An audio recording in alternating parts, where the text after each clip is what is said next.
Ukraine की नादानी, America की चाल और पुतिन का हथियार अब दुनिया में तबाही मचाने को तैयार है। हिरोशिमा नागासाकी के बाद अगला नंबर यूक्रेन का होने वाला है, क्योंकि पुतिन की सेना पर खून सवार है। 25% यूक्रेन की जमीन पर रूस की सेना ने कब्जा कर लिया है।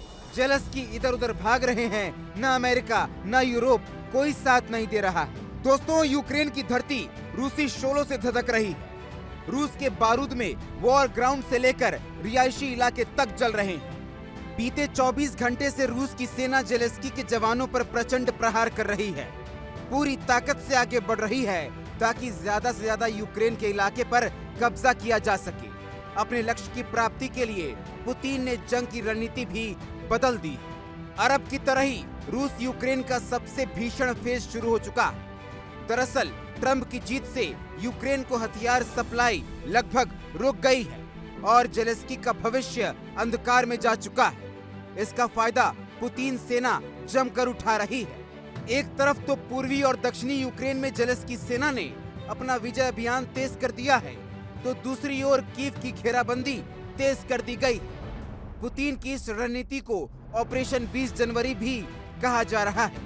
यूक्रेन सेना ने अब कीव में रिहायशी इमारतों पर एंटी ड्रोन नेट लगाना शुरू कर दिया है। दावा है कि ये जाल ड्रोन से मलबे में इमारतों को सुरक्षित रखेगा।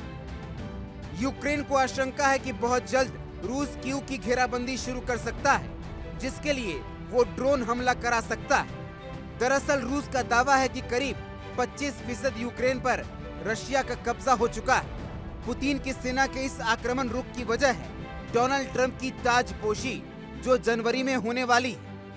आशंका है कि ट्रंप रूस यूक्रेन समझौता के लिए पूरी ताकत झोंक सकते हैं। यही वजह है कि रूस अब ज्यादा से ज्यादा इलाकों पर कब्जा करना चाहता है, ताकि बातचीत की टेबल पर रूस को ज्यादा से ज्यादा फायदा हो सके। यही वजह है कि रूस ने युद्ध की रफ्तार को तेज करते हुए हमले की रफ्तार बढ़ा दी है और घातक हथियारों का इस्तेमाल करना शुरू कर दिया है। रूस यूक्रेन के बीच फरवरी 2022 से युद्ध जारी है और ये कब तक चलेगा ये कहना मुश्किल है। दोस्तों, रूस के रक्षा मंत्रालय ने जानकारी दी है कि रूसी सेना ने यूक्रेन द्वारा लॉन्च किए गए 8 बैलिस्टिक मिसाइल को मार गिराया। ये हमला यूक्रेन के महत्वपूर्ण ठिकानों को निशाना बनाए जाने के उद्देश्य से किया गया था, लेकिन रूस ने अपनी रक्षा क्षमता का प्रदर्शन करते हुए सभी मिसाइलों को नष्ट कर दिया।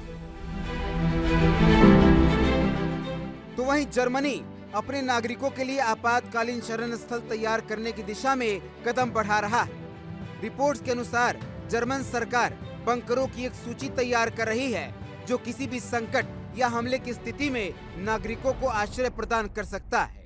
यानी संकेत साफ है कि रशिया परमाणु हमला कर सकता है।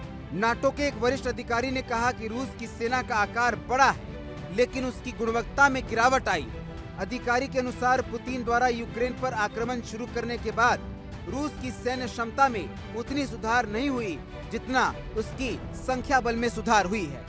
तो वहीं जर्मनी के रक्षा मंत्री ने घोषणा की कि 5 यूरोपीय देश यूक्रेन की रक्षा उद्योग को मजबूत करने के लिए अपने समर्थन को बढ़ाएंगे। ये कदम यूक्रेन को अपनी रक्षा क्षमता को बढ़ाने और रूस के खिलाफ अपने संघर्ष में मदद करेगा।